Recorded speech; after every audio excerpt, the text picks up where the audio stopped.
Michael Jackson died, and it was the first time that I'd seen the world like stop. And I woke up and I like saw all these notifications, and I just like randomly clicked on the first one, which was a YouTube comment, and it was for the Gold Chains music video. I started scrolling through all these new comments. It was like, Obama sent me here, Obama sent me here, Obama sent me. But I was hesitant because I've always wanted to make timeless music. And this puts a timestamp on it. This puts a very clear timestamp on it. But I felt like I needed to say something. Someone needs to say something. Multiple people need to say something. And I'm sitting here with a microphone.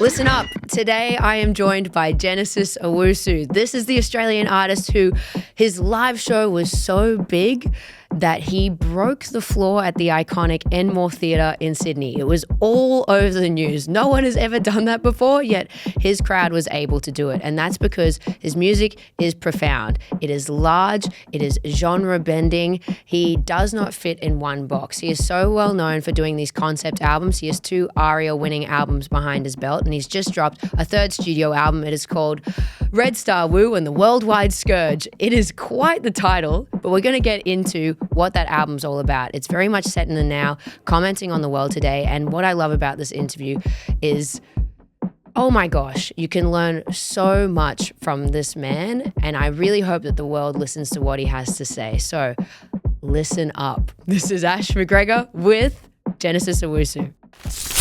Genesis Owusu, welcome to the podcast. Thank you. Thanks for having me. I'm so stoked you're here. Look at you.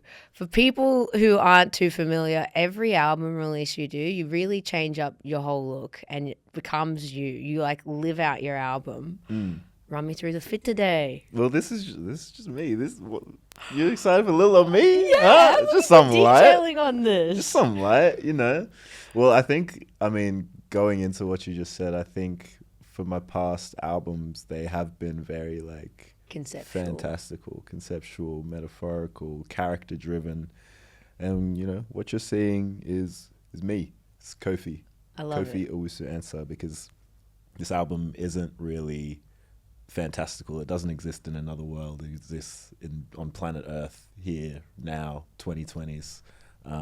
So yeah, it's no characters, because we got a lot to talk about in the here and now. Genuinely. It's in a way, it's like not only holding a mirror up to the world, but I think it's also an unmasking of self. Would you agree with that? There's so much of your identity in this album. Yeah, I think that's a good way to look at it. Yeah. I think all of my work has been deeply personal, or like through a very personal lens, but there's always been a veil of metaphor, or a veil of character, or something that obfuscates it a bit for the sake of creativity, not for any other reason. But I think in this day and age, I kind of felt like I didn't have the privilege to be ambiguous anymore. Like the world is ambiguous enough. So I felt like it was time to just be as direct as possible. Fuck yes, you are. This is a straight shooting album. And we will get into the nitty gritty of it all. But what I also love is that you bring people into your world, into Ghana as well. Like in the video clips, there's a couple of them that were filmed there. So we want to take it back. You were born in Ghana. But then you moved to Australia, to perhaps the whitest area of Australia. What the fuck? Canberra. Yeah. What was that? Why did your family move to Canberra? So my parents wanted to move from Ghana to give me and my brother like better educational opportunities, and they were looking around for anywhere to go. We're almost Canadian. Really? We're almost sliding doors moment. Yeah, almost German. And I like to think about like all of these alternate timelines. But we landed in Australia, and my dad's sister, my auntie, was the only person in the whole country that we knew, and she lived in Canberra. So it was like the four of us crashed with the 6 of them, their 6-person family in a 3 or 4 bedroom. So it was like 10 people in a 3 or 4 bedroom. In Canberra. Were you sharing a bed with your brother? Probably. I barely remember that time. Everything was big to me. It didn't feel crammed because I was, this big. Yay high. But yeah, and then my dad came with like $200 in his pocket, started stacking shelves at Woolies, and my mum became like a cleaner, and they grinded and they got our first apartment, and then we started our Australian journey from there. Would you say your parents are creative? Yeah, I think so. Probably not in any like traditional sense, but I think they are creative thinkers. I think they are people that maybe I would actually say I think of them as creative thinkers because I also think of creative thinkers as empathetic people. Maybe it's like the qualities that I associate with creative thinkers I would associate with my parents. They're very empathetic thinkers, and they're people that can see the bigger picture. I think I wouldn't be who I am without them, and I think because of that I maybe haven't gotten to see all of the aspects that could have been in their life because they were so busy sacrificing to make me and my brother have let me and my brother have a clearer path. That's one of those realizations you come to as an adult, and you like take a step back and you go, "Oh my God, my parents are amazing." Yeah, like for sure. How selfless of them.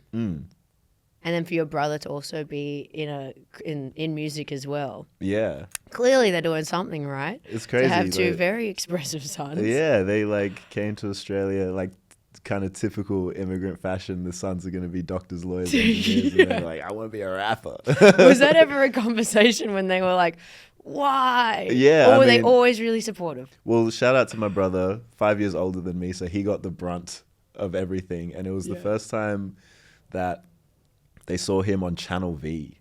Oh, shout out, throwback. Lest we forget. Yeah, the first time they saw him on Channel V, I think that was when it clicked, and they were like, "Oh, okay, this is like a real thing that can happen." Yeah, he's not just doing this for fun. And then I swooped in, like, "Hey, I'm gonna be a rapper not too." You, no, you were gonna be the doctor. No. But since then, they've been like so supportive. My dad, especially, is like my biggest fan.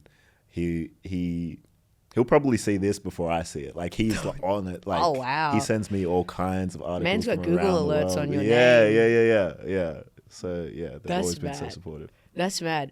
I know you grew up writing poetry and short stories. Do you remember some of those earlier works?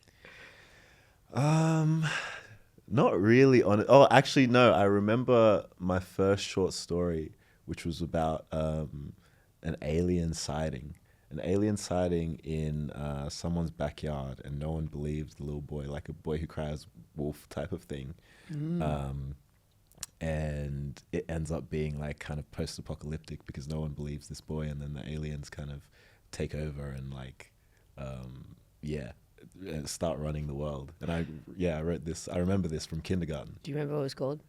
No, I don't think it had a title. Name. Yeah, I don't think it had a title. That's mad. Yeah. Did you have like an affinity for aliens growing up? I loved fantasy, sci-fi. Yeah. The otherworldliness of things. It's making sense. Yeah. You, from a young age, were such a world builder. Like you're doing concepts back then. Yeah, that's where it all started. Yeah. That's where it all started. I've always loved the idea of, I guess creating a world from the ground up. Yeah, it's interesting in that sense. And would you work like that when you did when you had your project with your brother, the Answer Brothers? Yeah. You weren't world building. Nah. I was just rapping. You were just shooting the shit. Yeah. I was just, because that was like me coming into music with like a bit of like almost like begrudgingly getting into music. What do you mean by that? Because he was the older brother, and he was already making music, and everyone kind of expected me as the younger brother to follow in the footsteps. So I like held off for ages. You know what? I'm surprised that he was like, yeah, come on in onto this. Because as an older brother, I feel like you'd be a bit protective and be like, no, this is my thing. Well, he's still like that to this day. Like he's mostly in the audio engineering side. He's got his studio in Canberra, and he's still like that for other artists. He's like the godfather of Canberra music. He is. He's like seeing yeah, seeing young artists in Canberra is bringing them in, taking them under his wing, recording them, producing for him. That's really So neat. he's been like that for a while, and he was like that for me. He saw the potential, and I tried to reject it, but he got me. Why were you trying to reject it? Were you like, nah, this is going to be a hobby. I don't want to be. I think I was just like maybe a bit of a contrarian or something like that. It's like, you expect this of me, then I'm gonna do the opposite. Oh, yeah. Like any family member telling you to do something, Yeah. you're like, no, F you, I'm outta yeah, here. exactly. And I think that I think that translates in the music, at least in the earlier stuff.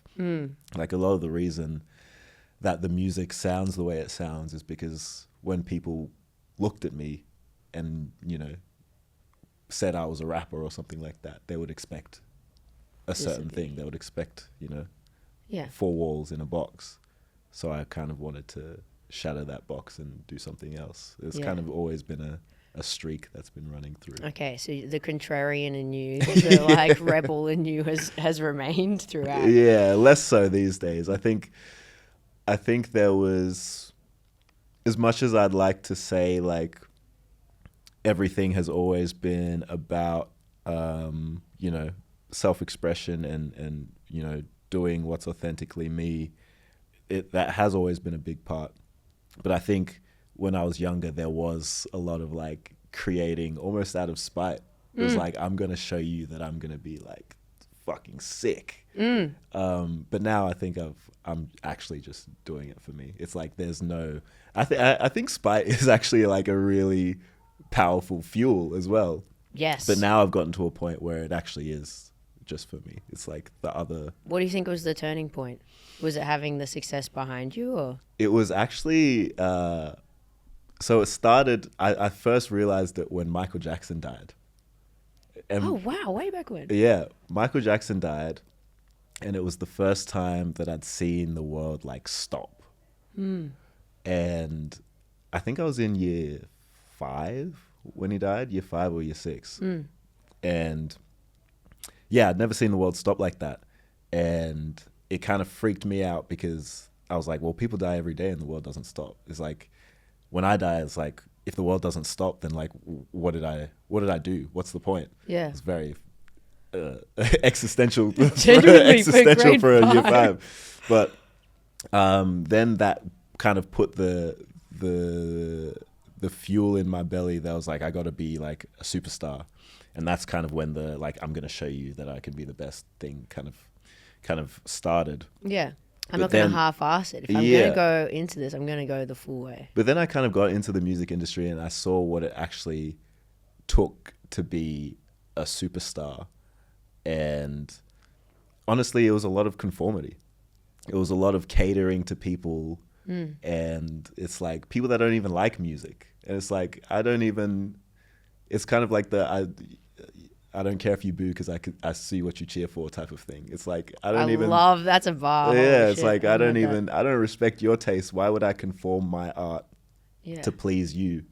So then I kind of scrapped the wanting to be a superstar thing, and that's kind of when the creating out of spite kind of ended as well. And I kind of just started Creating for you. creating Which for is me. funny because I feel like you could still create out of spite with that mentality being like, no, screw you guys. I'm going to create. Well, maybe that's what creating for you is. It's out of Yeah. spite for the conformatives anyway. It's like still an undercurrent. That's interesting. But it's first of all, I just can't get over the fact that it was the death of Michael Jackson that maybe was the reason you started this whole career so seriously. Bless him. Have you seen the movie I yet? saw the movie. I saw it the What'd other you day. think? What'd It you was think? entertaining. There was a lot of like inaccuracies, but it was entertaining. It was like cool to see.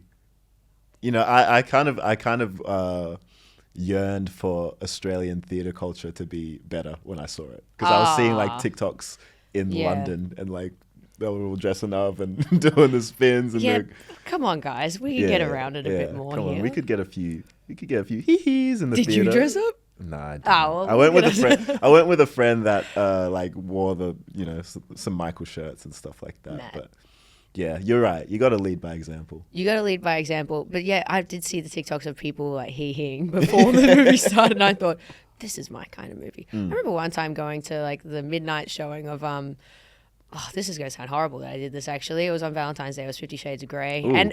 And it was a really electric theatre because everyone was like, look at us all on Valentine's Day. We're all here. And everyone was squealing. It was actually a lot of fun. Okay, that's fun. And I remember that being like, that made the movie tenfold better. If I had seen this movie at home, I wouldn't have liked it. And I probably didn't love the movie at the time. But it was the energy in the room. And that's what we need more of. Definitely. But that's what gigs are all for. You know, we can really get around there. For sure. Instead of theatre. We digress. Okay, let's take it back to your first song that you ever released. Do you remember the day that you put it out? Was it Sideways? No, it was one before that.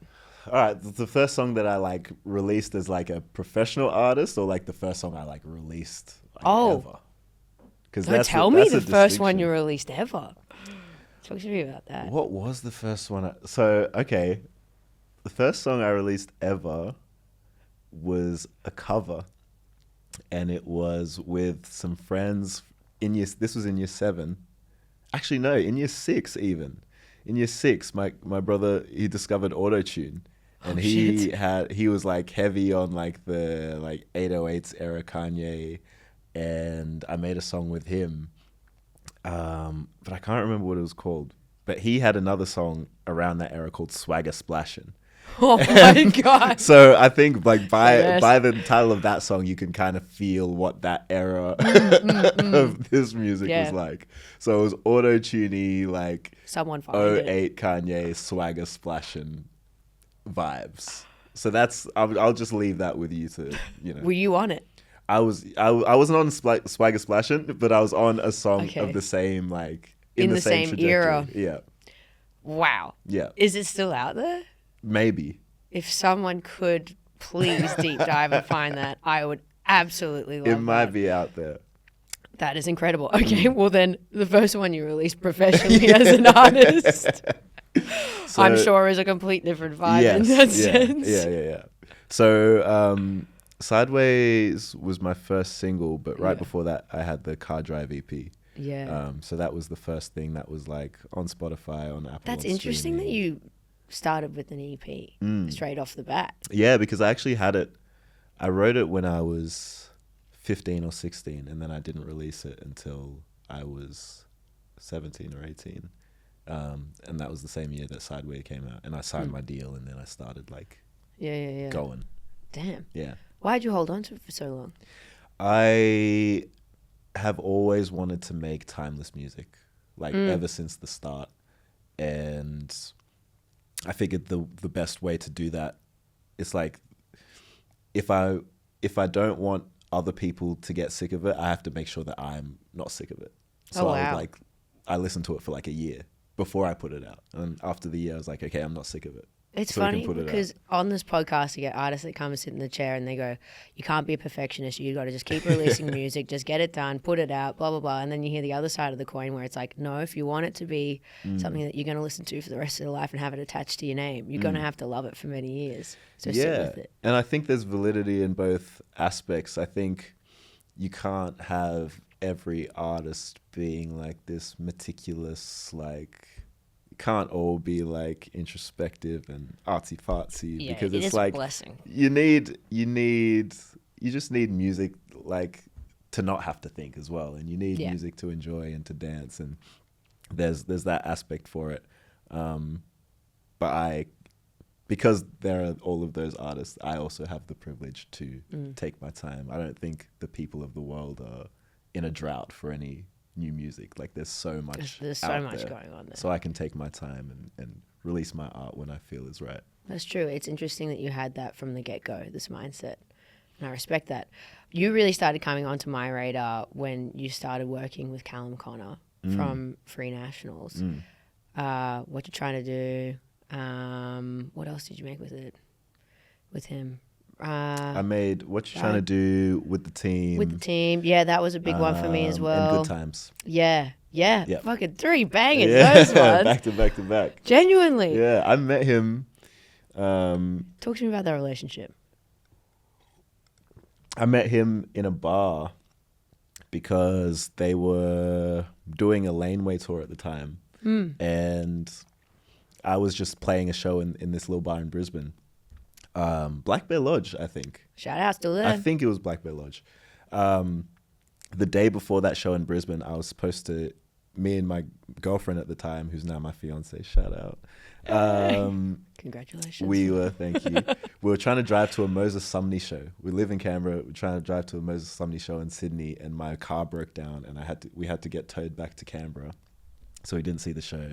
And then the day after, I was doing the show in Brisbane, and I walked up to Black Bear Lodge, and Moses Sumney was just sitting there. And I was like, yo, I was supposed to see you, blah, blah, blah. I was like, what the fuck's going on? And then someone else really cool walked past, and then Callum Connor walked past as well. And like all of these artists were just like there. And yeah, it turned out they were there for the Laneway tour. And then I did my set, and he was like, yo, Callum Connor was like, yo, that was sick. Like, so he came and watched it? Yeah, they all watched it. Wow. And he was like, yeah, well, next time you're in LA, hit me up, let's work. I booked the flights immediately, expeditiously. You know what's nice? That he actually was a man of his word, and he actually meant that. Yeah. Because I can only imagine how many of those conversations are so flippant, being like, yeah. When you're in LA, like, come through. Yeah. Did you notice when you were in the studio with him a huge change in your music as well, or the way that you approached writing? I mean, I think in all honesty, please, there's like a perception that's very understandable when I release music and people are like, oh, he's changed his sound from the last iteration. But the way I kind of feel is like I've always been making every kind of music, but because of like the pace in which the music comes out, it seems like there's been sonic shifts. But yeah, so when I was working with him, it felt really natural. It felt like I'd kind of always been writing like that. And I've still got like What You Trying to Do's in the bank. I've still got With the Teams in the bank, as much as I've got punk stuff. And I had punk stuff back then as well. Like, yeah. It's kind of always writing everything. But yeah, it felt really natural writing with him, and that side of Genesis Owusu meshed with Callum Connor well. And that's how you get the What You Trying to Do's in the With the Teams and the good times. Is he still a fan? Yeah, we still follow each other. Fuck yeah. Still tap in. Oh, that's nice. Yeah. I mean, you got to keep the day ones around. For sure. Did you, when this started popping off for you, how did it play out on your end, the buzz around Genesis Owusu? Yeah, I was kind of just going day by day. I always had like a childlike delusion that like it would all work out in the end. It was like before I even started making music. It's the best way to be as a creative. You got to be. Before I even started making music, like, and someone would ask me what I'll do in the future. I didn't know what, but I was like, I'll be doing some crazy shit. Like, don't worry about it. I'll be doing some crazy shit.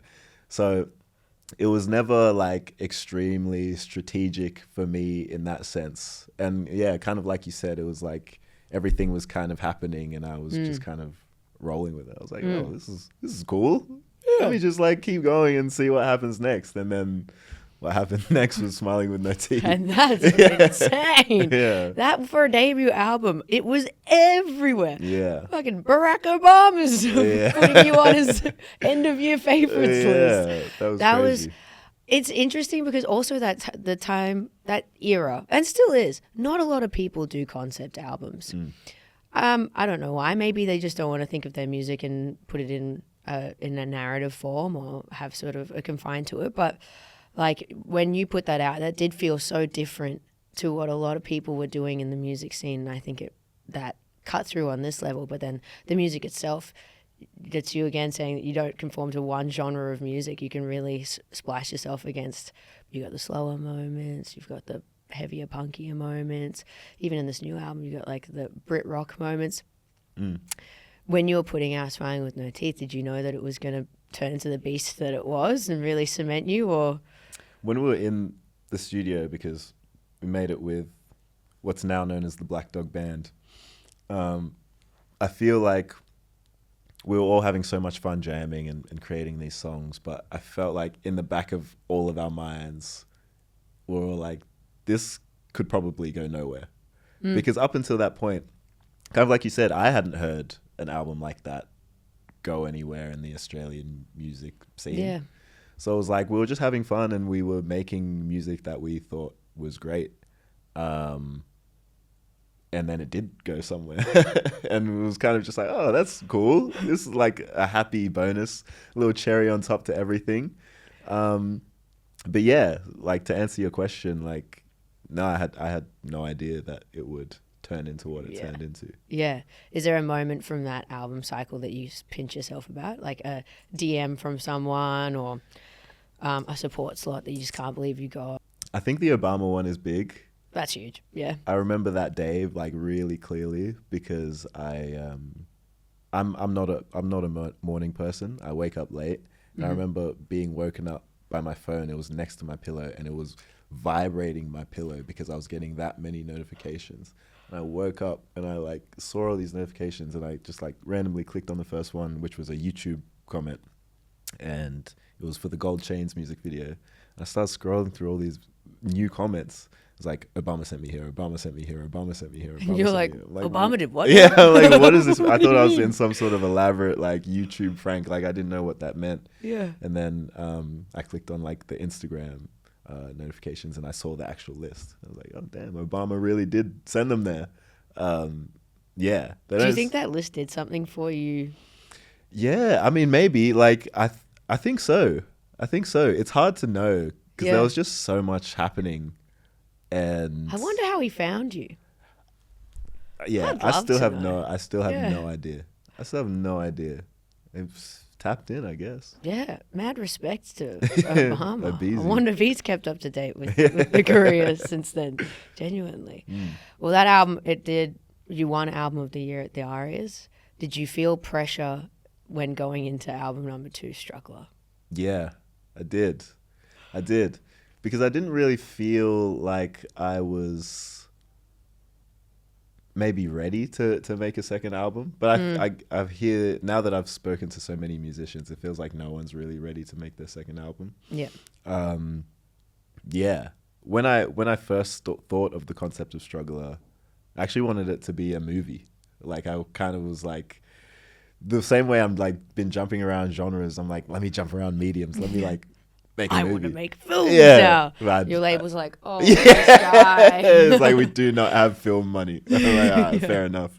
But yeah, there was a lot of outside pressure, not only to follow up, but even just to make the music, because it was a whole new environment. I was still touring off Smiling with No Teeth. Yeah, right. And I was still like, I wasn't home. I was in LA and I was going to all these places. And I just had never worked in an environment like that before, where I'm still doing all of these things, and just having to find something to speak about. But I kind of just had to remind myself of that feeling I was just talking to you about, where we were in the studios with doing Smiling with No Teeth, and we're having so much fun making this great music, and we didn't expect anything to come of it. And yet here I am. So it's like, I made it this far by not listening to all that noise. So let me just shut out that noise again and do what I do.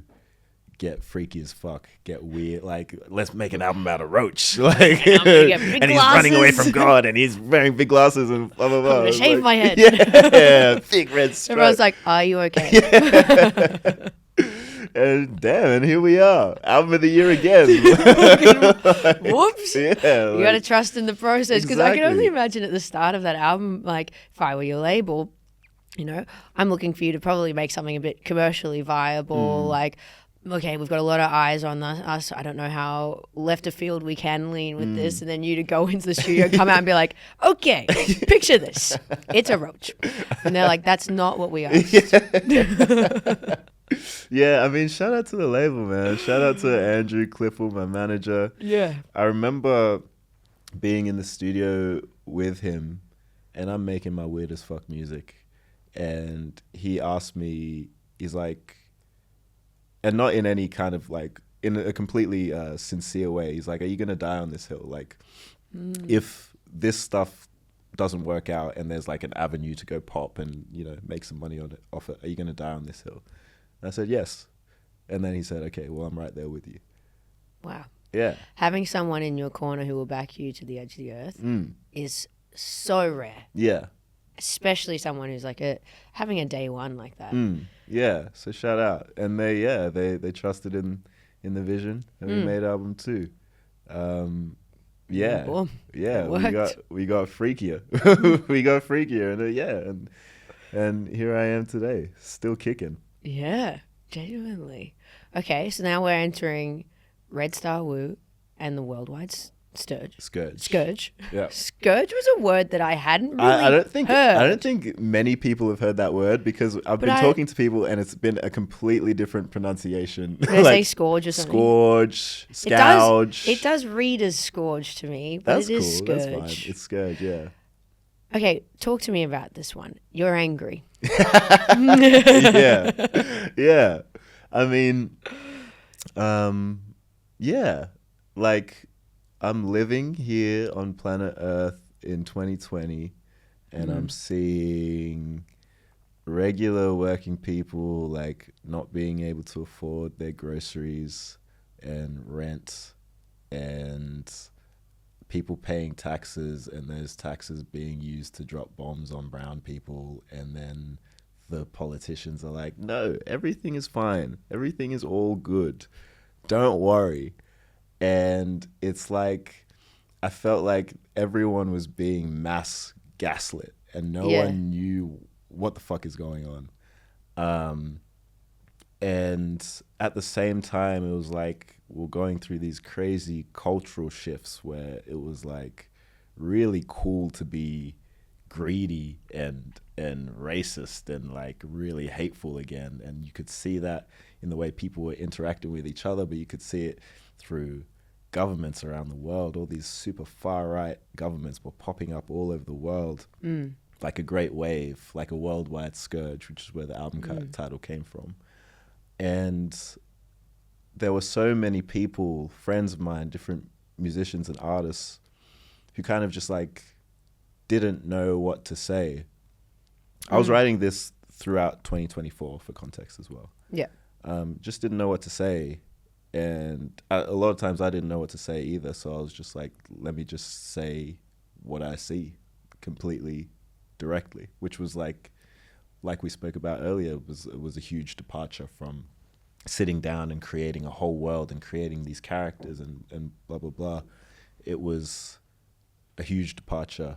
And I was a bit hesitant, not because of any like backlash or anything, but I was hesitant because I've always wanted to make timeless music, and this puts a timestamp on it. This puts a very clear timestamp on it. But I felt like I needed to say something. Someone needs to say something. Multiple people need to say something, and I'm sitting here with a microphone. Yeah. Let me say He's something. the best to do it. You do. I think this is your weapon that you have as an artist, like you specifically, is that your lyricism is just unfound. Like, it's incredible. And you're the kind of artist that you can't listen to once. You got to listen to it 3 times to get the full body of it. But I think you really do put into words a lot of feelings that people aren't able to articulate or haven't been able to process throughout these couple of years. Also, the fact that you've been writing this since 2024 and we're releasing it in 2026, and it is just probably even more relevant than when you started writing this album. Yeah. That's crazy. It is crazy. It's like, I mean, cool that the album still makes sense, but also like, like, God, what are we doing here? Yeah. Yeah. I mean, but I think more than just like an analysis of like current events, it's also kind of a call to regaining like community and like getting in touch with people's humanity once again. It's like you look at Stampede. I think Stampede is a good like concise statement of like a lot of the theme of the whole album. When you look at the chorus, left side to the right side, front side to the back, Stampede if you're with me. So they're trying to hear that. It's so easy to make someone your enemy when all you see is like a 7-second caricature of them on TikTok, and like they're screaming and they're saying everything you disagree with and everything you hate. Yeah. But it's they're doing it for clicks a lot of the time. Yeah. But it's hard to do that when you're sitting in front of someone in real life and you're having a conversation with the human being. Yeah. And I think a lot of the reason we are where we are is because of age-old divide and conquer tactics that pits regular ass people against each other through superficial culture wars and things like that, when billionaire, trillionaire entities are like the only ones profiting from everyone else's misery. So it's like, regardless of what you think of this superficial culture war, it's like, we are in this same boat together. It's like, I am not your enemy, you are not my enemy. Let's find some common ground. Yeah. Let's build some coalition and make some meaningful change as a community. Yeah.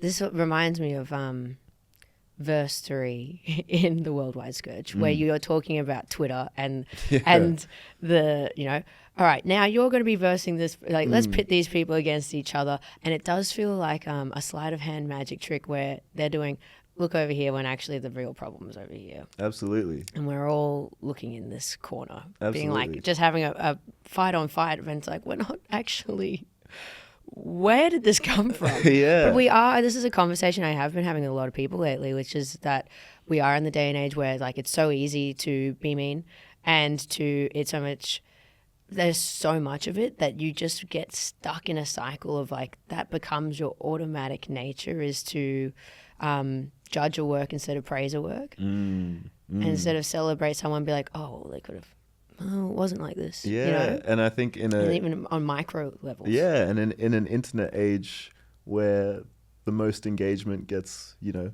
platformed the most, it's like people engage with things that they're angry at. People engage with things Totally. that they, that things that just enrage them. So then that goes to the top of the feed, and then that garners more attention. And Yeah, all we're you in really pile-on see- culture at the moment. And then all you see is what you hate, and it's just not it's not good for the cortisol, man. Like, Not a healthy way to live. not at all. And then let alone all the other stuff going on in the world. But what I do love is that you end the album on One for All, which is a real, like, you know, that mantra of I've got your back. You know, we're all in this together, so what are we doing? Yeah. But then I think that really plays out into this whole campaign that you've had around the album, and really connecting with your fans one-on-one and bringing back community. And there's this whole, I don't know if you read, there's this great think piece earlier this year on the cost of community is inconvenience. Have you heard of this? No. Like, what we've lost in the modern day world is community, and that's because it is inconvenient to have community. You know, community might be me saying, hey, can you pick me up from the airport on Friday? And a lot of people are like, oh, fuck, I have to go and do that. But that's community. Is like, no, I will be there for my friend. I'm going to go pick them up from the airport, like on a minor level. Yeah. But people are willing to put themselves first, and then we're losing community. Absolutely. And I think that was so neat in your, you know, on socials. You're out there playing Uno. You're out there showing your album to fans because of a fuck, marry, kill. Yeah. I mean, yeah, no, you're totally right. And I mean, that concept is totally right. It's inconvenient, but it's like, we have to think about convenience at what cost? Like, what is convenience getting us in the end? Are we just going to end up like Wall-E, you know? Like, We will. yeah, it's like, it's inconvenient, but that's if it needs to be a little inconvenient for a better world, it's like we can suck it up a little bit and just like, tap in with each other. Live in the real world. Live in the real world. It's great out here. Yeah. The water's fine. Yeah. Were you loving going into those fan interactions and meeting people face to face? Can you tell me a bit more about the fuck, marry, kill? Yeah. So, like I said, I wrote this album in 2024, from the start to the end of 2024. Yeah. So it's 2026 now. I've been waiting for this album to drop. If it was like, I trust my team, I love my team, I trust that they're putting the pieces together so the most amount of people can hear it. If it was up to me, the second I finished recording it, I would have dropped it. Yeah. So I'm antsy. I'm just ready for He's in people hibernation. to hear this work. And I've already gone to Ghana. I've shot music videos. Like, I just want people to see it. So one day I'm like, man, someone needs to see this. And yes, the rollout says it's supposed to come out on this date. Someone needs to see this. So I put up a fuck, marry, kill. Like, hey, I want to share this music. Fuck, marry, kill. I think it was like Peter Dutton, Elon Musk, and a burning building or something, like an actively burning house or something like that. Best answers, I will come to your house and show you my music.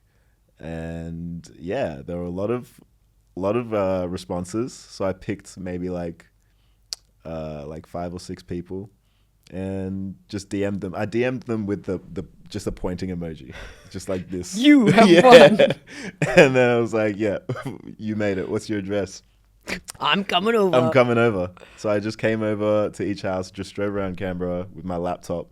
And, you know, all the responses were from like kind of the more typical like 20-something-year-old Genesis Owusu fan. But then I'd pull up and grandma's got a cuppa waiting and the whole family's there and they're like showing me the pictures from their vacation. That's like, so they've sweet. got like a little spread waiting.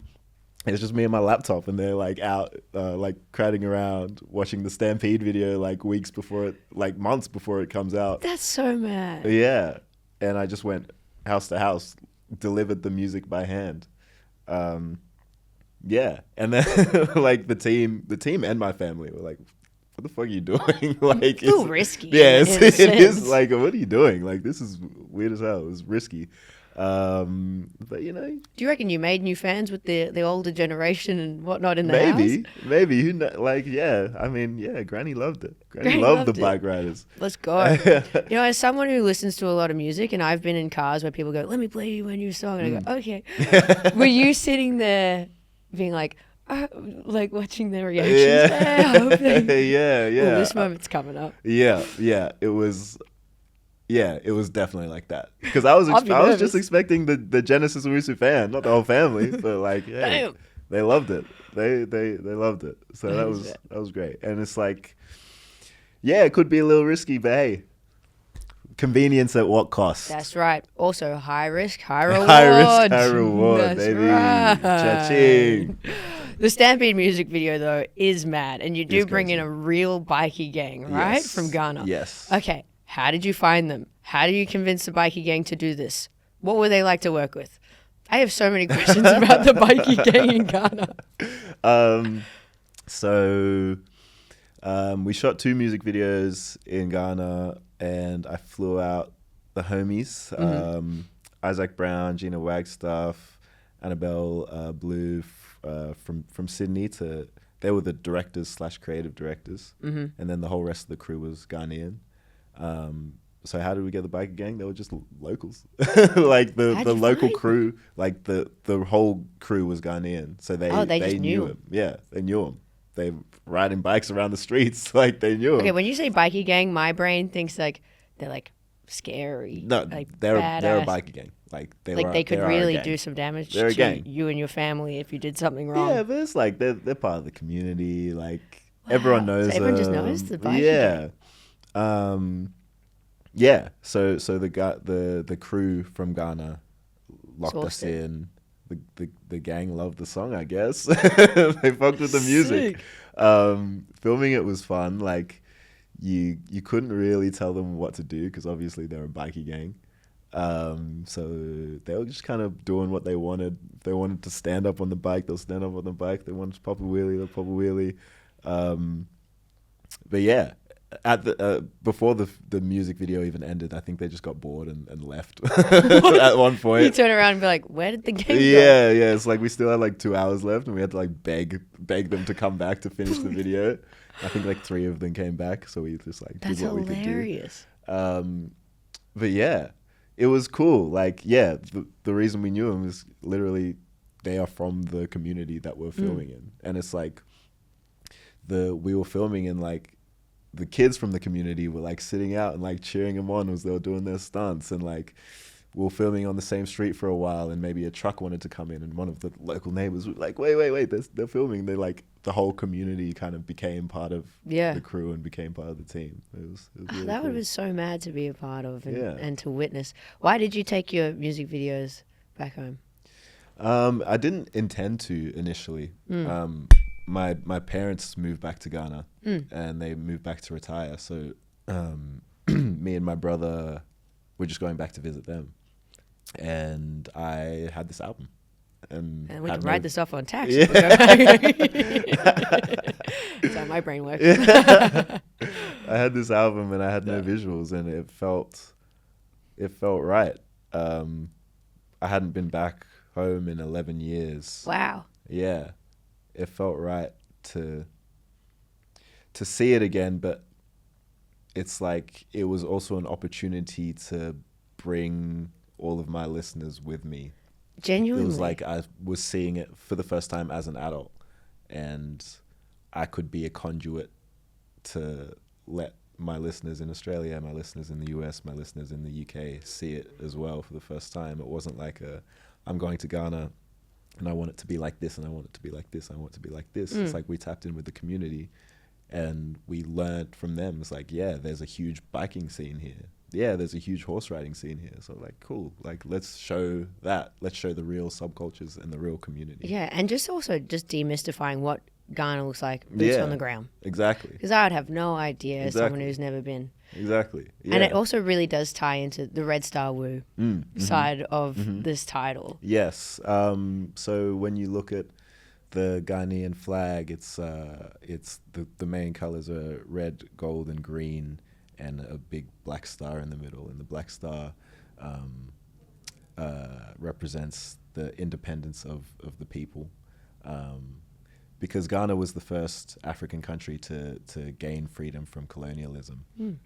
The red in the flag represents the blood that had to be shed in the struggle for independence and liberation.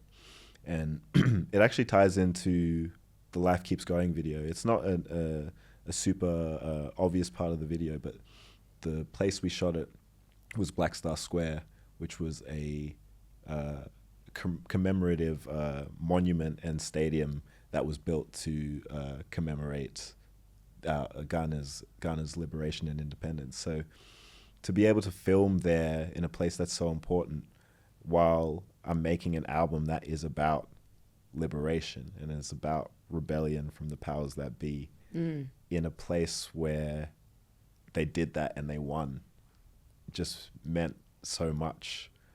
I feel like when you speak about these issues that are going on today and you're bombarded with this information, it can build apathy and it can build indifference and it can make you feel powerless, and it can feel unrealistic to win against such huge forces. But it's like the reason that people like me and you can vote is because people did that and they won. The reason we have weekends is because people did that and they won. People won their labor rights. Workers won their rights. True. I'm filming in a country inside this monument where a country fought back, the people fought back, and they won, and they gained their freedom and they gained their liberation. So none of this is unrealistic. Like, this can be done, and we see the evidence every day. That's incredible, because when you do look at it, the world right now is so insurmountable because there is just that many things. We haven't got one issue. And so when you put it like that, it is a real, like, the power of people is unparalleled. Exactly. Exactly. There's 8 billion of us. Come on. Yeah. We're just fighting the 1%. Yeah. What the hell? That's mad. Okay, well, where are we taking this album? What are we thinking for live shows? Because, we've had concept albums in the past. This album, when you listen to it, it's built for a live show. There are some big moments in there. I'm very excited. Maybe we'll break the Enmore Theatre floor again. We'll see. Round 2. Surely they've reinforced They it hate this to time. see him coming. Yeah, I mean, this show is going to be fun. This Australian leg, I'm bringing the band back again. The first track on the album is Pirate Radio, and that's a feeling that I kind of wanted to take throughout the whole album. Like, I'm hijacking the airwaves, I'm hijacking people's attention, and I'm cutting through with what I want to say, with what I want to play, even if it's against any mainstream or more powerful narrative. And I'm taking that to the live show. So it's the live show is the real tangible pirate radio. It's clubby, it's underground, it's Cool. ravey. It's what we want to say. It's what we want to play. Leave it yeah. at the door. Yeah, I like that. yeah, Yeah, anything goes.